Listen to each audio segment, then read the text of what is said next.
علم کے اندر اللہ تعالیٰ نے ہر طرح کی عزت رکھی ہے، ہر غم کا نجات رب نے علم میں رکھا ہے۔ اور سب سے بڑی بات آپ کو یہ لطف دے گی، جو چیز میں محسوس کر رہا ہوں نا، علم سے دوری ہے، قرآن سے دوری ہے، خاص طور پر جو دینی علوم ہیں ہم اس سے غافل ہیں۔ حضرت داتا علی حجویری رحمۃ اللہ علیہ نے جو کشف المحجوب کتاب لکھی ہے، اس کتاب کا آغاز بھی آپ نے علم سے کیا ہے۔ جو باب باندھا ہے نا، پہلا باب ہی آپ نے علم کا باندھا ہے، اور علم کا باب باندھ کر آپ نے جو قرآن مجید کی آیت پیش کی ہے، انما یخشی اللہ من عباد العلماء، آپ نے فرمایا کہ اللہ کے بندوں میں سے رب سے ڈرنے والے جو ہیں وہ علماء ہیں۔ یعنی خشیت الہی جیسی عظیم دولت رب جس مخلوق کو عطا فرماتا ہے اپنے بندوں میں سے، وہ ہیں جن کے پاس وصف علم ہے، جن کو علماء کہا جاتا ہے۔ تنقید کرنا بہت آسان ہے، لیکن جو عالم تیار ہوتا ہے نا، جب آپ اس کو دیکھیں وہ کس طرح اپنا گھر بار چھوڑتا ہے اور کس طرح اپنی سادگی کے ساتھ اپنی زندگی کو گزارتا ہے، تقریباً 10 سال لگتے ہیں ایک عالم دین تیار ہونے میں، پھر جا کر وہ مفتی بنتا ہے، پھر جا کر وہ اس لائق ہوتا ہے کہ مسند افتاء پر بیٹھ کر لوگوں کے شرعی مسائل کو حل کرے۔ اور لوگ جو ہوتے ہیں وہ بس ان کو باتیں بنانا آتی ہیں، اس کی محنت کو نہیں دیکھا گیا کہ کتنی اس نے محنت کی ہے، تمام اپنی نفسانی خواہشات کو اس نے ترک کیا ہے، اپنے وطن کو چھوڑا ہے، اپنے شہر کو چھوڑا ہے، رشتہ داروں کو چھوڑا ہے، پھر جا کر وہ ایک کثیر وقت گزارنے کے بعد اس مقام پر پہنچتا ہے۔ لیکن بات یہ ہے کہ علم والوں کی قدر علم والے جانتے ہیں نا جی۔ تو یہ جو ایک طوفان بدتمیزی ہے سوشل میڈیا پہ، اس سے خود بچیں، خاص طور پر اپنے بچوں کو بچائیں۔ علماء کا گستاخ بنایا جا رہا ہے ہماری نوجوان نسل کو، یہ ایک وقت کی ضرورت ہے۔ حضرت داتا علی حجویری رحمۃ اللہ علیہ نے لکھا کہ جو آدمی علم کے بغیر فقیری کرے، بھی میں فقیر ہوں، پیر ہوں، لیکن علم تو اس کے پاس ہے نہیں، میں یہ داتا صاحب کی بات کر رہا ہوں، آپ نے ناراض نہیں ہونا ہے، اور یہ بات دکھانے کے لیے میں بالکل تیار ہوں۔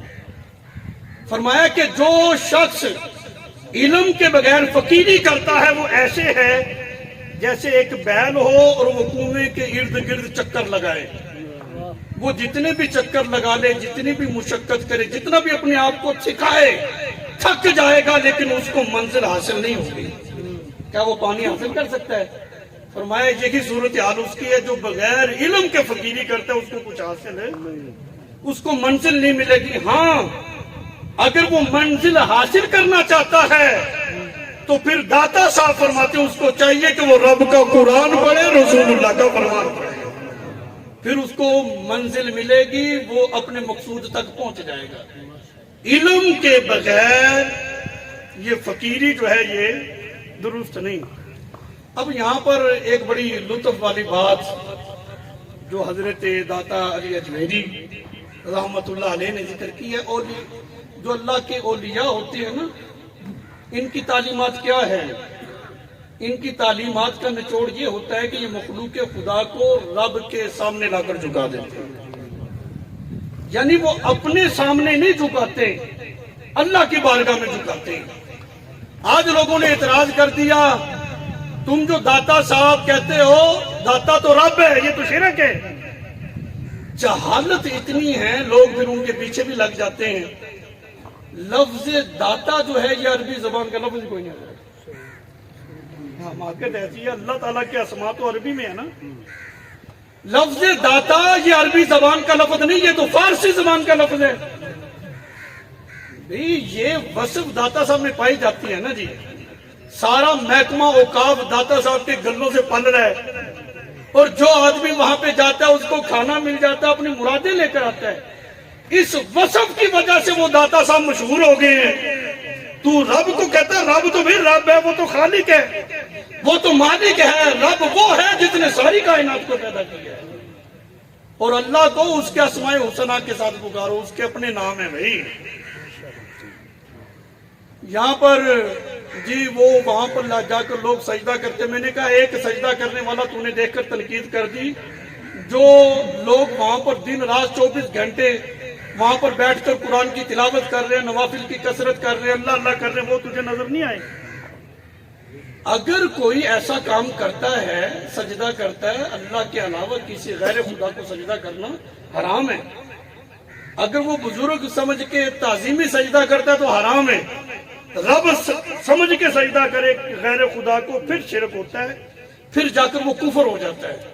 لیکن کوئی بھی ایسا مسلمان، ان پڑھ سے ان پڑھ بھی مسلمان ایسا نہیں ہے جو داتا صاحب کو جا کر کہے کہ یہ رب ہے، بلکہ سارے یہی کہتے کہ یہ اللہ کا ولی ہے۔ بہرحال ان چیزوں سے بچنا چاہیے۔ مزارات پہ جا کے آپ دعا مانگے، اللہ سے مانگے، عبادت رب کی کرنی ہے۔ بس اللہ تعالیٰ اپنے مقربین بندوں کے قرب کی وجہ سے اپنے بندوں کی جلدی سن لیتا ہے۔ عبادت رب کی ہے، سجدہ رب کو ہونا ہے۔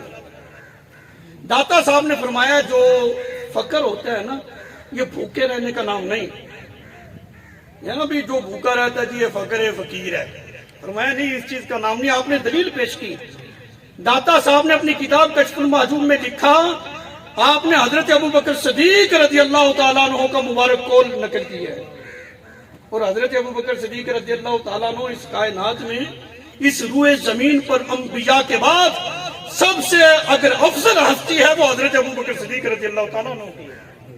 داتا صاحب نے قول نقل کیا حضرت ابوبکر صدیق رضی اللہ تعالیٰ عنہ کا کہ حضرت ابوبکر صدیق نے رب کی بارگاہ میں ہاتھ اٹھائے، مولا مجھے مال دے لیکن مال کی محبت نہ عطا، یعنی دولت ہو، دولت کی محبت نہ ہو۔ اور حضرت داتا علی اجمیری رحمت اللہ علیہ فرماتے ہیں میں نے بہت سارے ایسے امیر لوگ دیکھے ہیں جن کے پاس دولت ہے لیکن دولت کی محبت کوئی نہیں۔ کیا مطلب؟ وہ اپنی دولت کو اللہ کی راہ میں خرچ کرتے ہیں، دینی کاموں پہ صرف کرتے ہیں۔ حضرت داتا علی اجمیری فرماتے ہیں میں نے بہت سارے ایسے غریب لوگ دیکھے ہیں جن کے پاس دولت نہیں ہے لیکن دولت کا پیار بہت ہے، جو ہے اس کو بھی نہیں نکالتے۔ یعنی دولت بری چیز نہیں، یہ تصور دیا داتا صاحب نے۔ جو بری چیز ہے وہ دولت کی محبت ہے، یعنی دنیا کی محبت جو ہوتی ہے یہ انسان کو دور کر دیتی ہے، موت سے غافل کر دیتی ہے، رب سے بندے کو غافل کر دیتی ہے۔ دنیا جتنی بھی ہو، دنیا کی محبت نہ ہو، وہ بندہ جو ہے بالآخر منزل مقصود کو پہنچ ہی جاتا ہے۔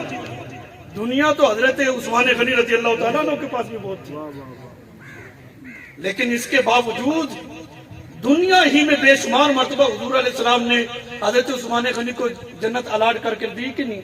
عثمان جنتی ہے، ابو بکر جنتی ہے، عمر جنتی ہے۔ بزرگوں نے یہاں پر بڑا ایک خوبصورت ایک جملہ ایک نصیحت کے لیے بڑا زبردست ہے۔ وہ فرماتے ہیں کہ یہ جو کشتی ہوتی ہے جب تک دریا میں رہے، ایک نہ ایک دن وہ کنارے لگ ہی جاتی ہے، اپنی منزل کو پہنچ ہی جاتی ہے۔ اگر وہ دریا کشتی کے اندر آ جائے تو پھر کیا ہوگا؟ وہ کشتی جو ہے وہ ہلاک ہو جائے گی، جتنے مسافر ہیں وہ بھی ہلاک ہو جائیں گے۔ فرمایا بندہ مومن کی پہچان، بندہ مومن کا دنیا میں آنا اسی طرح کا ہے۔ جب تک مومن بندہ، مسلمان انسان دنیا میں رہتا ہے، بالآخر وہ اپنی منزل مقصود کو پہنچ ہی جاتا ہے، کامیاب ہو ہی جاتا ہے۔ لیکن جب دنیا اس کے اندر آ جاتی ہے تو پھر وہ خود بھی ہلاک ہوتا ہے، اور جتنے لوگ اس کے ساتھ وابستہ ہوتے ہیں ان کو بھی ہلاکت کی طرف لے جاتا ہے۔ مطلب دنیا میں رہو، دنیا کو اپنے اندر نہ آنے دو۔ یہ ہیں ہمارے اسلاف، بزرگان دین، اولیاء اللہ کی تعلیمات کہ انہوں نے اس مخلوق کو کھینچ کر اللہ کی بارگاہ میں ہی جھکایا ہے۔